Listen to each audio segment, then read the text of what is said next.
Ito ang inyong Armed Forces. Sa pangalan po ng aming Commanding General ng Philippine Air Force, si Lieutenant General Rosano D. Brigues, mga kaibigan, ako po si Colonel Jerry Sabudio, ang inyo pong mga kasama sa palatuntunan ito para samahan po ang aming idol na si Chairman Ray Langit at pag-usapan ang mga bagay na meron po kailangan sa pag-usulong po ng kapayapaan at kaunlaran sa ating pong bansang Pilipinas. And bago po i-turn over ko yung ating microphone sa ating pong host ng ating programa, nais ko muna pong i-acknowledge po ang presence ng mga kasama po ni Chairman Ray Langit. Unang-una ay palakpakan po natin si Lieutenant General Emmanuel Salamat, ang commander po ng Northern Luzon Command. Kasama niya po si Major General Antonio G. Parlade Jr., ang Deputy Chief of Staff for Civil Military Operations J7. At sasamahan din po si General Parlade ng mga partners po natin sa iba't ibang ahensya po ng ating pamahalaan. Ang nakasama po natin dito, ang nasa akin pong tabi ay ang supervisor po ng NEDA dito po sa area nito, si Jessito Miranda Ponio Jr. And kasama din po natin ang Director ng Philippine Information Agency, si Director William Beltran, at ang partner po natin sa OPAP, si Director Maria Carla Monsayak Villarta. So, Chairman, ito po yung ating mga kasama sa ating 1 hour siguro hanggang 2 hours na programa natin, pwedeng 1 and a half, para malaman natin yung laman ng ating NTF LCAP. Ang pinaka-objective po nitong programa natin para yung mga nakikinig po ngayon at saka nagsusubaybay sa ating programa ay magkaroon ng idea, ma-educate natin ano ang laman ng NTF LCAP. So, nandiyan po si General Parlade at maintindihan po ng ating mga nakikinig din ano ang ginagawa ng Northern Luzon Command tungkol po dito. Kasi tayo lahat ay meron tayo ditong stake, meron tayong pwedeng gawin. Pwede natin i-locate yung sarili natin kung saan tayo pwedeng makatulong para itong kapayapaan na ating pong inahangad ay makamtan na po natin. And then maglalahad din po ng programa yung iba't ibang ahensya ng ating pamahalaan para from there is pwede kayong makipag-partner. Pwede kayong tumulong na itong mga programa nito ay ating pong ibaba doon sa ating pong mga kabayan. So, mga kaibigan, palakpakan po natin ang chairman ng KBP, si Mr. Ray Langit. Maraming salamat po sa inyong lahat. And it's a privilege para po sa KBP Metro Manila chapter na maging partner po ng Philippine Air Force na nilang UP. Ako personally, ang aking involvement lang po sa UP kasi ito originally tinawag namin up in the sky. Dahil langit po ako, kaya na-involve po ako ito. Up sa langit.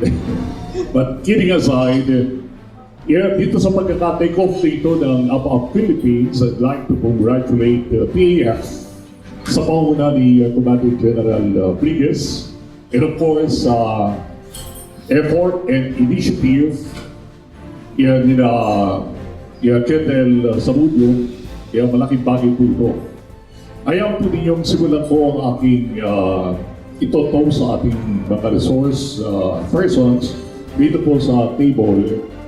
In as much as we are in Pampanga, bago tayo mag-zero in doon po sa mamaya po, ubaya ko nito kay Colonel Jerry, ang ingil po dito sa NTF, tulad na binagit po sa inyo, tayo po ay narito sa Pampanga, and it's a very fortunate time para makakuha rin po ng feedback doon sa mga naka-base po dito sa bahaging ito na Central Luzon. Ang aking intention ay participation po ng private entity tulad po ng media, aside doon sa pinalalaganap na kapayapaan po, effort at kapayapaan ng Armed Forces of the Philippines, I would like to inject ito pong intention ng lahat, readiness pagdating po sa mga kalamidad. Ano po? Let me just touch on one very critical matter related po sa preparedness natin sa earthquake. Hindi naman po, as a backgrounder lang po, laying the predicate, so to speak. As a backgrounder, some time ago, last April, ay nagkaroon po ng 6.1 earthquake sa Central Luzon at tinamaan po ang Pampanga. Hindi naman po kailangan sa mga kasama ko sa media na natutukan po namin ito and damage to properties, damage to lives. Napakarami po ng napahamak dito sa Pampanga only 2 months ago. Ang dami pong buhay na nawala doon sa pag-collapse po sa porak ng Tucson Supermart. Nasira po ang dike sa Bacolod. Nasira ang mega dike dito po sa Santa Rita. Bridges and roads damaged. In terms of finances po, national or local, tinamaan po dito ng more than 1 billion. Maraming hindi po masyadong aware. But ang question ko po, since ang presence po ng ating mga kasamahan dito, representing the national government, nato NEDA, nato OPAP, and ang ating mga leaders, higher officials ng Armed Forces of the Philippines, ang gusto kong marinig din po sa kanila, ma-share sa atin kung ano po ang learning na nakuha po natin doon sa incident yun ng 6.1 earthquake. Dahil ako personally po, kaya gusto ko pong narinig yung mga, if you are not directly naging involved po sa operations o rescue operations o whatever na na-extend po natin sa kanila dito sa Pampanga, ako ay, for one, lagi kong i-share yung mga experiences ko in the past para po kapulutan ng aral in the future. We can never tell. Unpredictable po ang earthquake. Sa Central Luzon in 1990, tumama na po ang 7.7. Heavily damaged ang Baguio. Nag-collapse ang Hayat Regency. Ako po'y naging material para makipag-coordinate po directly sa mga minero para gumapang sila at i-retrieve ang buhay ng mga naipit po rito sa Hayat Regency. And that's for the record. Dito po sa Pampanga, napumutok po ang pinatubo. Modestly, I was in a helicopter para kunan lang sana para sa television as a video man. Para kunan lang po kung ano po ang situation. Habang patuloy po ang pag-agos ng rampaging, steaming rampaging lahat. Nabuha pa po kaming helicopter dito po sa pagitan ng Pampanga at saka going to Olongapo, yung tinatawiran ng mga tao na makeshift bridge nag-collapse. We na nasa helicopter has to go down para po iligtas. Ang isa po sa nirescue namin at the time, itong aking nagkwento sa akin ng aking partner sa television, media man, itong aking anak na si J.R. Langit, who is also connected sa Kasanggabaw Langit sa PTV4. Last night, kasama niya yung piloto. Yung piloto po na nag-rescue kasama namin para i-rescue po si Judge David ng San Fernando, Pampanga at saka si Dr. David. Magkasama po sila at the time na nalaglag po sa bridge. Sad to note, si Judge po ay hindi na namin na-rescue dahil bumaon po siya sa ilalim. Na-rescue po namin si Dr. David. Pero lesson to learn, ba't ko sineshare ito? I didn't realize as a private citizen kung gaano ka-difficult pala ang gumamit po ng helicopter closer to lahat. Nakikipag-away pa ako sa piloto. Sabi ko, iligtas natin yung mga tao nagsisigawan. Sabi ko, tayo lang ang pwede rito. Tayo lang pwede po magitna riyan. Sabi ko, hindi sila makadikit. Sabi ko, true enough, ginawa po namin ang magagawa po namin. But later on, na-discover ko po na ito palang mga helicopter natin, hindi po pwedeng idikit po sa lahar at ihigupin pala yung lahar. Kami po ang ni-rescue later on. Sapagkat hinigo po, nailigtas po namin si Dr. David, pero hinigo po namin yung lahar at mabuti 6 feet. Nag-collapse po yung aming sasakyan at kami na ang ni-rescue. These are learning from the past na gusto namin i-emphasize at i-convey kung ano po mga observations po natin, kung ano po ang mga experiences natin para through the years, makita po at marinig at malaman at maintindihan, yan lang would be people na makaka-encounter po in the future ng same eventualities ito po.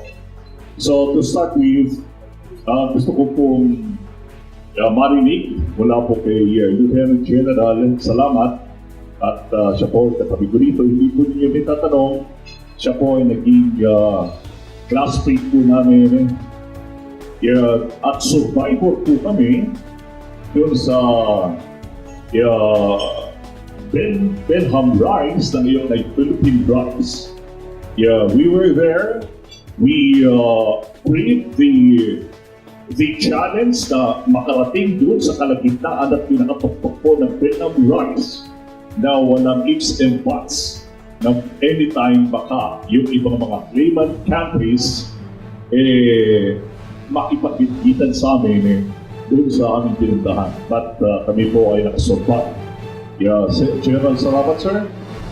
Please. Thank you, Chairman Ray, for yung introduction natin about doon sa earthquake. Yung pag-usapan natin tungkol sa ano yung lessons na natutunan natin doon, siguro sa yung resiliency ng ating mga kababayan dito sa Pampanga. At nakita natin na sa gitna ng kalamidad, earthquake, nagtulong-tulong yung mga tiga Pampanga para may sigawa yung rescue. At isa sa nag-responde doon sa ating unang-una nag-responde sa earthquake na yun, sa Philippine Airport natin, rescue. So malaki ang pakinabang natin sa Philippine Airport, no? lalo sa mga ganong sitwasyon.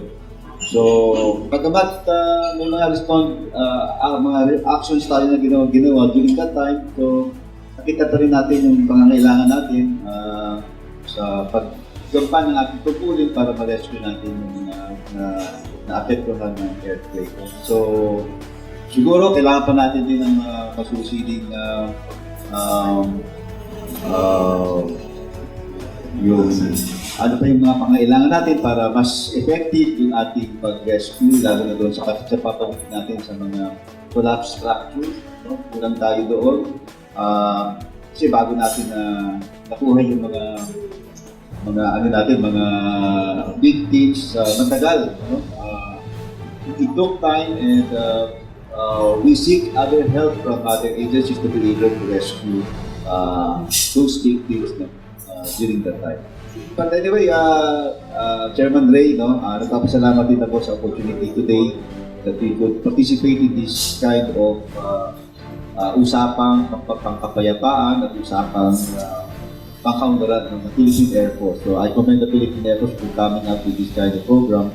Kasi ito yung kailangan natin sa Unified Command. And hopefully, siguro mas maganda rin muna si Major General Pargadec will also provide us with a glimpse of what yung National Task Force to end local communist armed conflict para dire-diretso Chairman Ray yung ating... Sure. Okay. Okay, maraming salamat po, Chairman Ray.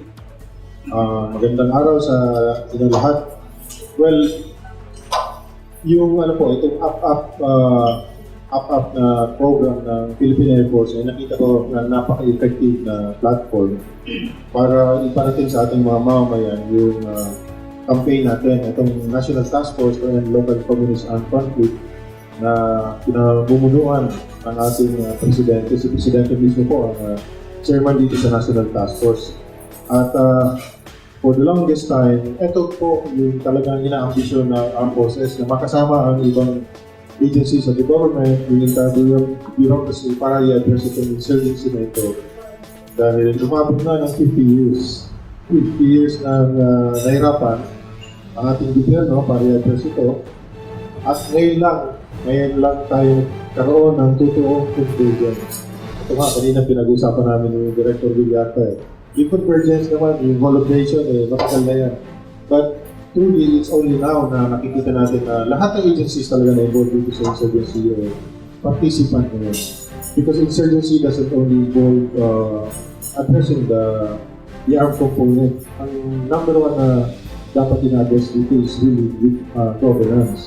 Dahil ito naman yung naging cause kung bakit may mga napariwara tayo dahil sa kapabayaan din ng gobyerno. So now, we have the entire government converging their programs to make sure that they're relevant in addressing the issues being raised by itong mga kaliwa, itong kalaban ng ating estado. So, nakikita natin ngayon yung OPAP, yung PIA, yung NEDA, yung DSWD, PA, lahat sila. Yung issues na pinag-uusapan dati sa Regional Peace and Order Council ngayon, pinag-uusapan na rin sa Regional Development Council kasi nga yung solution dito ng issues na yun ay nandoon sa Regional Development Council. Now, yung National Task Force, the RPOC and the RDC have converged.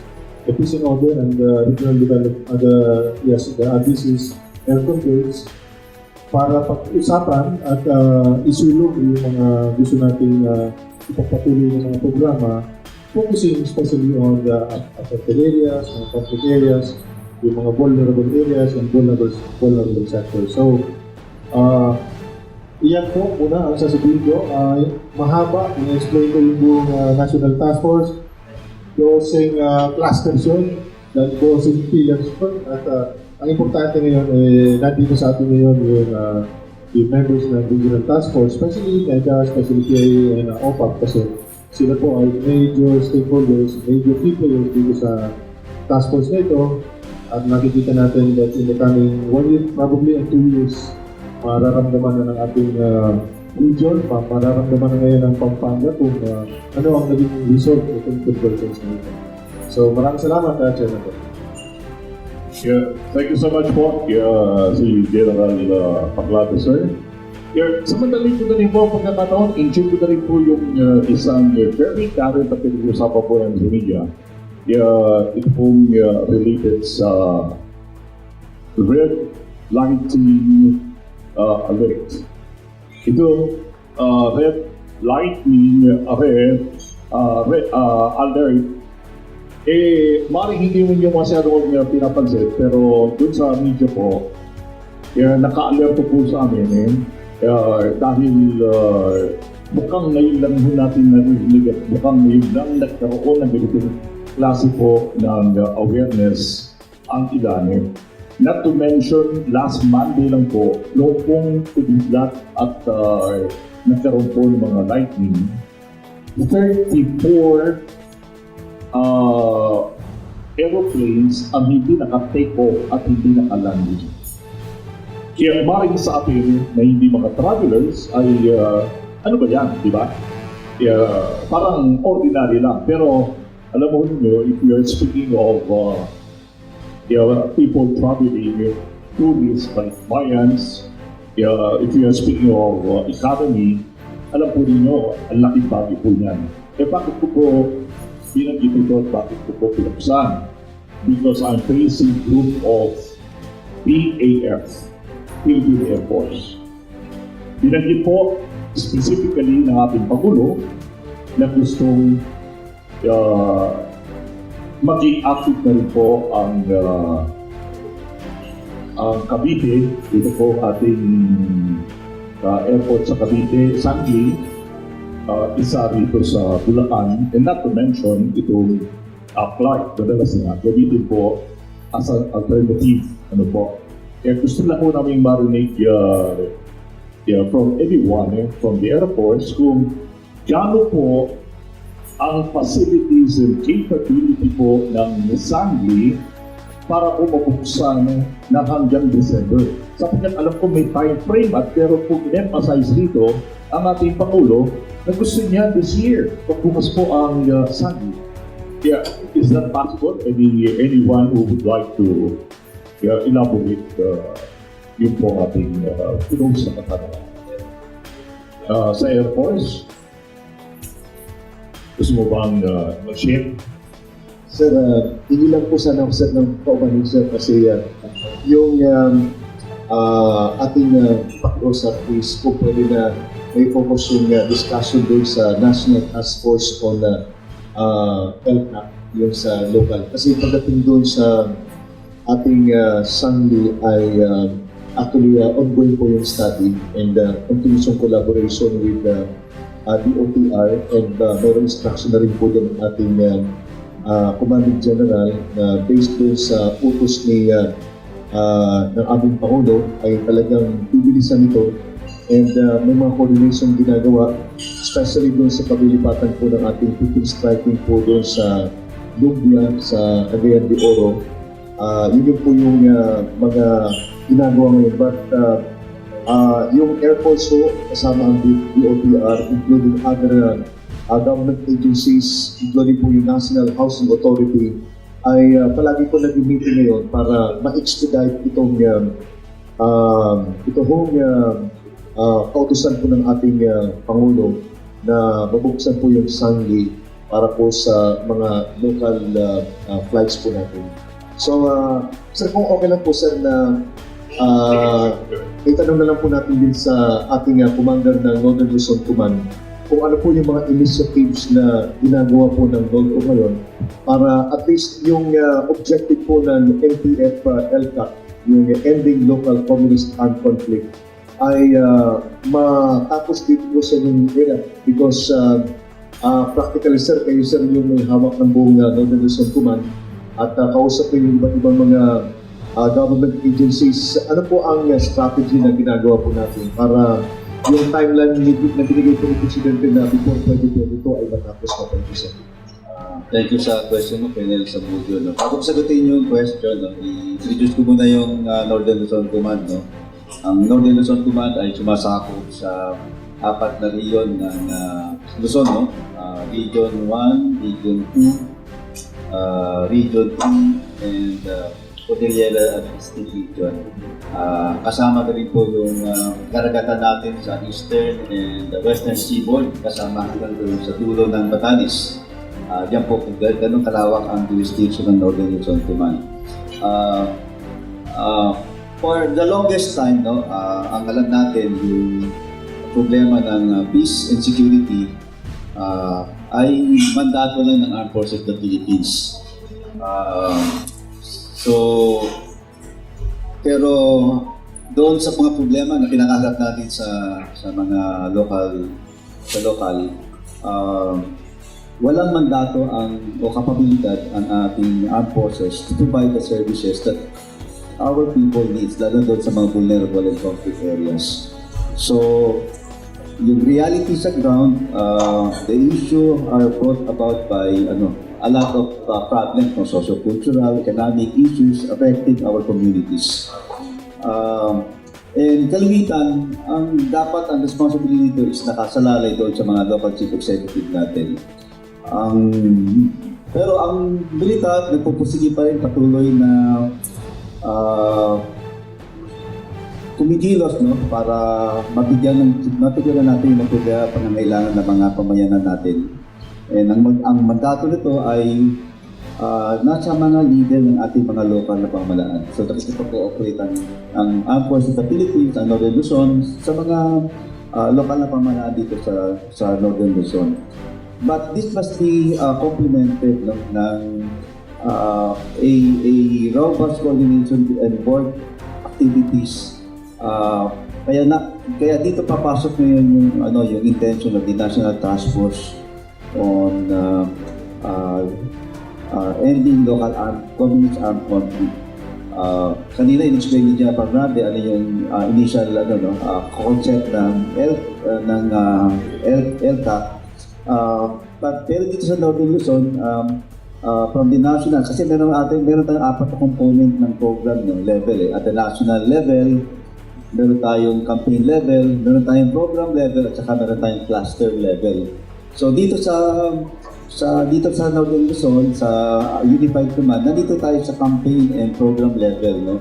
Sa ngayon, nagkakaroon pa tayo ng organizing effort so that we can capacitate our regional executives at saka through the Regional Peace and Development Council na mag-usap-usap yung lahat ng ahensya at lokal na pamahalaan para magbuo ng clusters level initiatives. Under doon sa 12 clusters program na inintroduce doon sa National Task Force on Ending Local Communist Insurgency.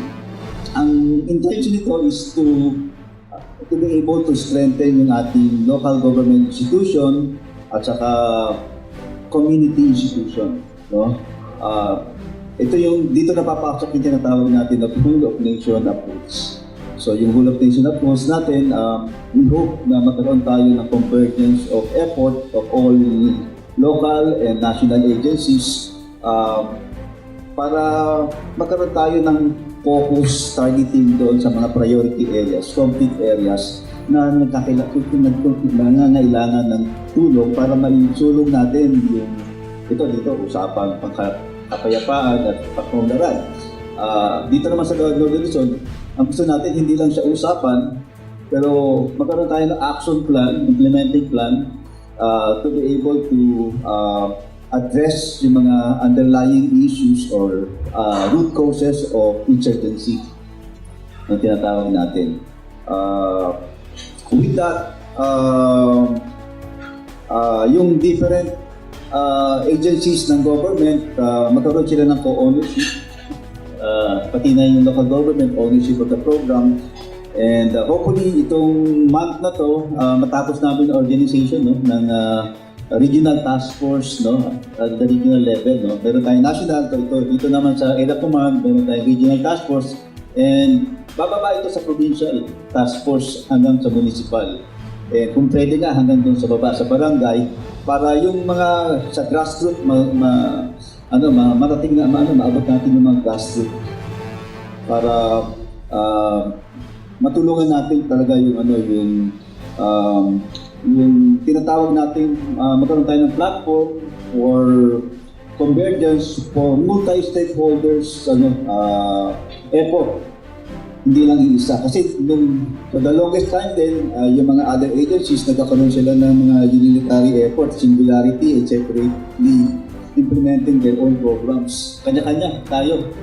Pero ngayon, ang gusto ng Presidente, this National Task Force, through the regional, provincial, pababa ito, para yung tulong diretso doon sa So, with Area Command orchestrating yung campaign, kami ang mag-identify ng mga priority areas para mapabilis natin yung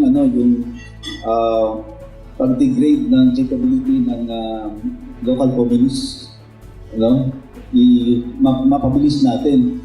Pag-focus yung mga magtutulungan tayo with the local government in the front line, tapos with the military as active support to all the agencies na nagko-converge doon sa priority areas.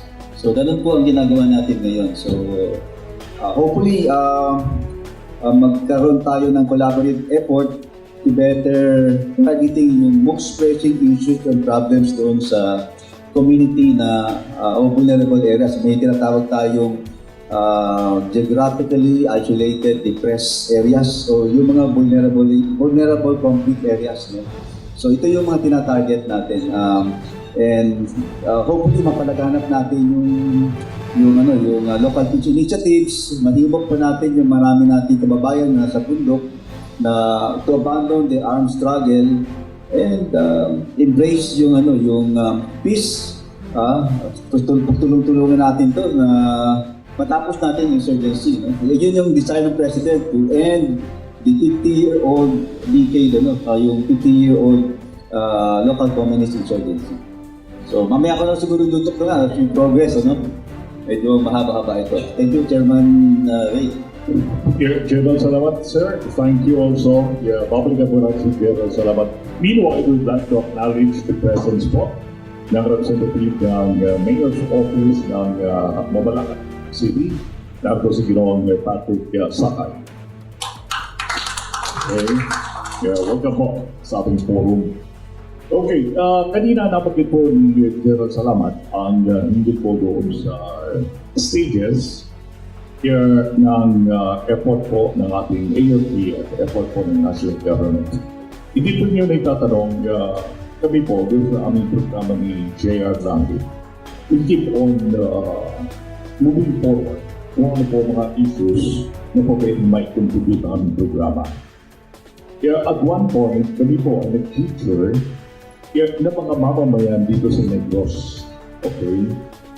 Kaya na-touch po namin in passing, bakit po vulnerable ang mga mamamayang mga magsasaka dito sa Negros? At kapag naimpidahan sila ng mga armed dyan sa bigit na lugar, ang bilis po ninyong sumama. Alam mo ninyo, siguro very fortunate itong discussion natin para ma-share ko na rin, ma-input ko na rin po sa ating mga officers. Kaya kung ano po ang damdamin ng iba na naroon po sa countryside. Okay, niraise ko nila, yung problema nila noong mag-create po, na-legislate ang hindi po roon sa sharing ng farm lots na napunta po sa kanila. Yung farm lots na tinutukoy ko, ito po yung pinagtataniman nila ng palay o corn sa mga probinsya. Ang problema, nabigyan po sila ng lupa, pero hindi sila nabigyan ng support. Support the seeds and support the fertilizer. Ano po? Nagkaroon pa sila ng gap noong mismong dating may-ari ng lupa dahil dati ina-advance yung mga pang-matrikula ng mga bata o gastusin po sa opening ng school, mga gamit. Ngayon, hindi na sila pinapansin at hindi na sila pinapautang. So, ang sabi nila, basta rin langit, bakit po gano'n? Nag-legislate po ang Kongreso, binigyan na po kami ng lupa, pero paano po namin mabubutan ito kung wala pong support? Pero sa batas po, nung hinanong ko po, meron pong supposedly, meron pong support na dapat papunta sa kanila at hiwalay po yun itong national government, pero apparently hindi nakakarating sa kanila. So, yun po ang ibang mga incidental na problema, pero reality po yan, doon sa malalayong lugar, reality. Alam po natin, meron po tayong binabahagi monthly ang national government through PSDB na bahagi po ng commitment ng national government. Pero sa kanila, as usual, hanggang ngayon po, this very moment, ang problema pa rin po nila, medical assistance, lalo na sa mga anak-anak nila na nagkakasakit. Yan po ay realidad na hanggang ngayon sa problema pa nila.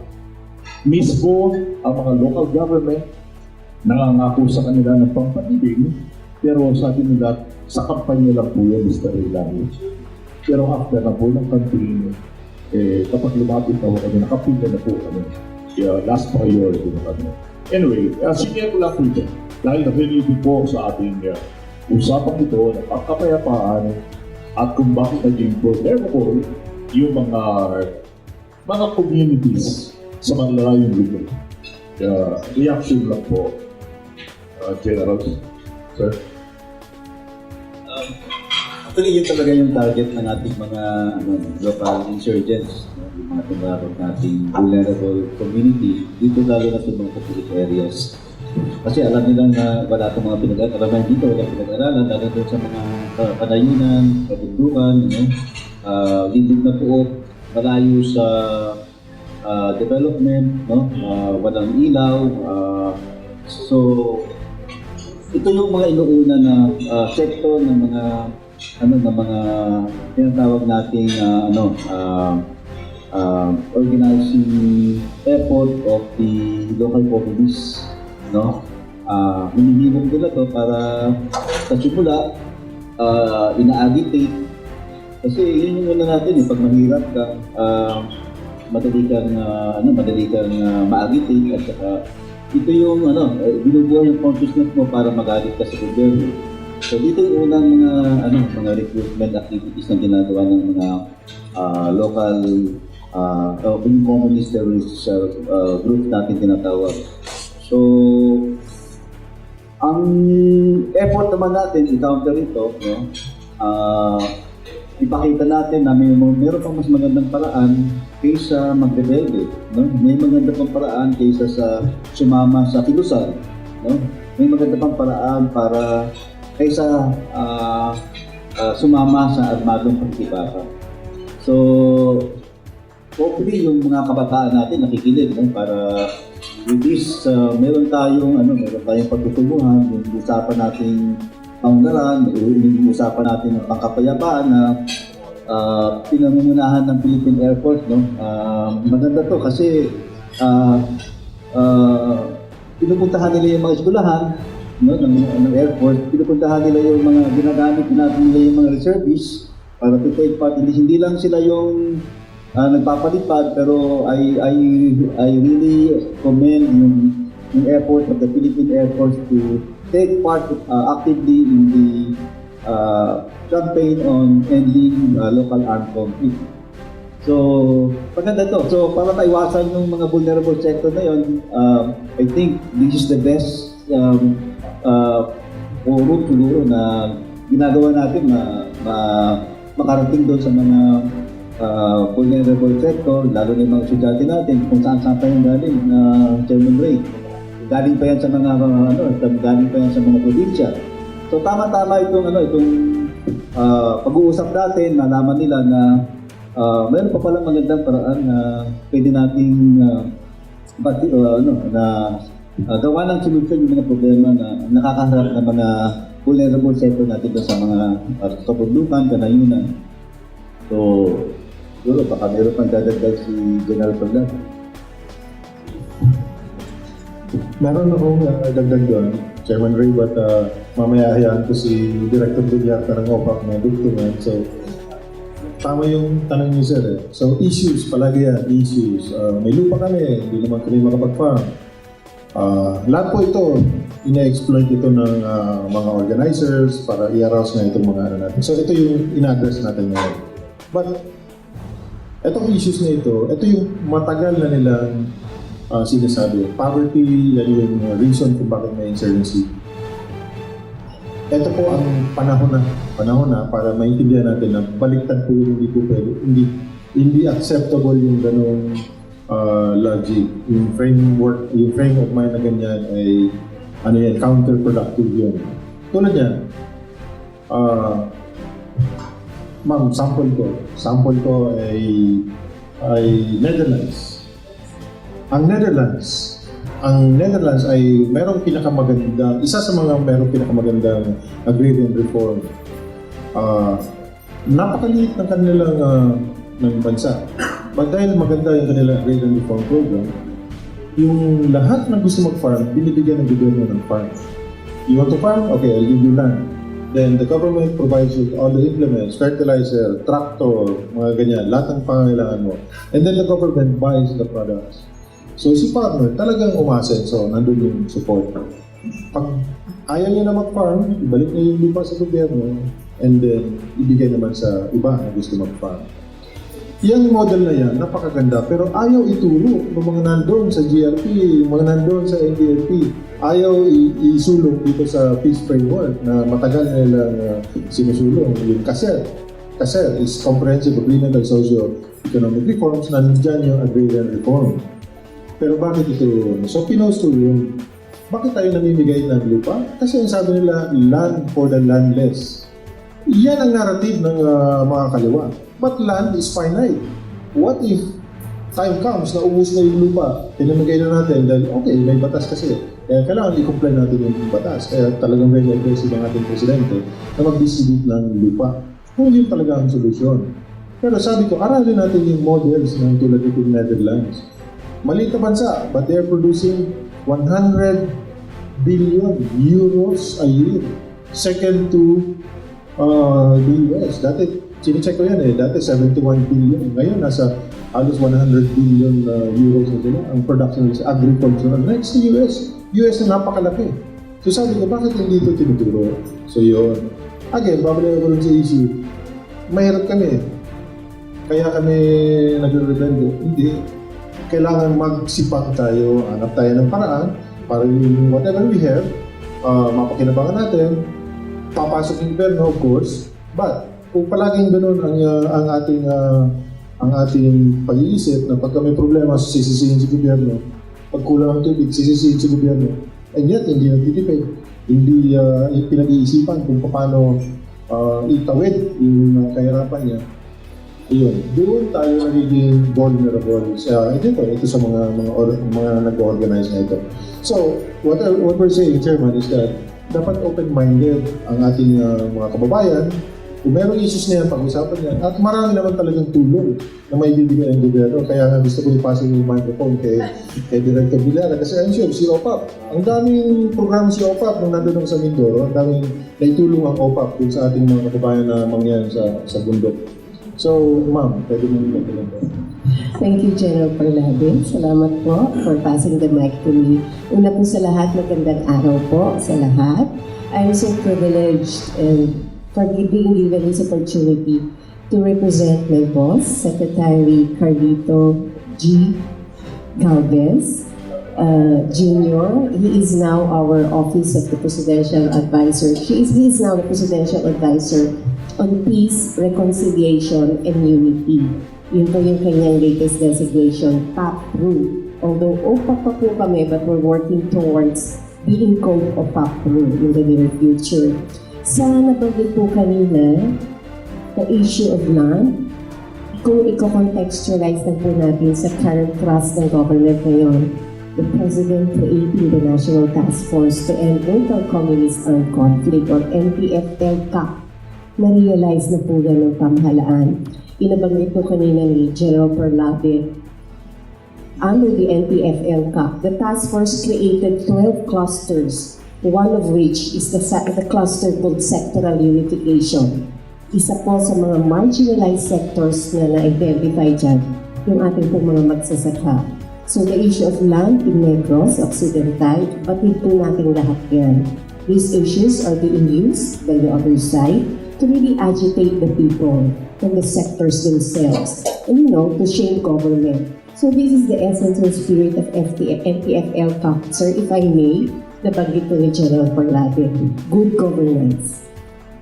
Sabi po, may lupa, but walang support services. This is now where the spirit of NPF-LCAC will come in. From the President himself, show good governance. How do we do it? Convergence. Hindi lang po lupa. There are agencies in charge of providing support services. BANIA, it's really a call to unified action. So, alam na po natin yung issue on the ground being used by the other side really to arouse, to mobilize, and really to, fight government. This is the perfect time for government, including the critical participation of all concerned stakeholders. And we have here the local chief executives, the community dwellers themselves, the NGOs, the private sector, to really unify, particularly from government, kasi yun po yung service provider natin. Now, that's the essence of the whole of nation approach. Convergence, governance. Now, nabanggit po ni General Parlade, ano naman po ang role ng OPAC yan?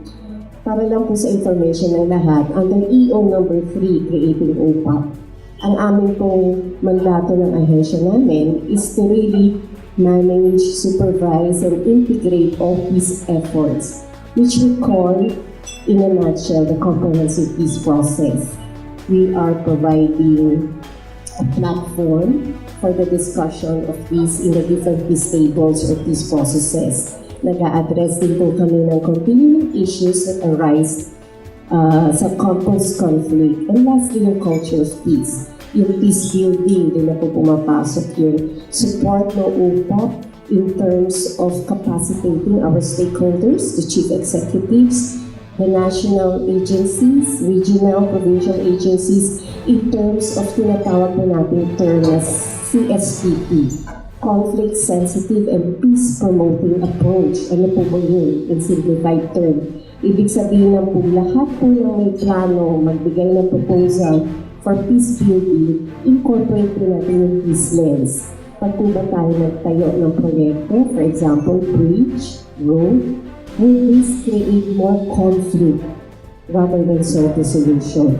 So, doon po pumapasok yung peace lens. Nandiyan lang po yung supporta ng UPAP in terms of peace building, capacitating all stakeholders. Nandiyan din po yung tinatawag natin pamana. Na-enhance kung sino po nakakapatid ng pamana, kaya pa at masaganang pamayanan, pamana for short. Ito po ang ating peace and development framework to address the armed conflict. So may mga programa pong nakalatag dyan, nakapaloob dyan, in order to be implemented po dun sa ating nabanggit po kanina ni General Salamat, yung community affected areas or conflict vulnerable communities. So dun po natin gagawin yan kasi nandun po yung insurgency problem, which is really multifaceted. That's why under the NPF-LCAC, kung ang approach po ay single lang, hindi po natin kaya.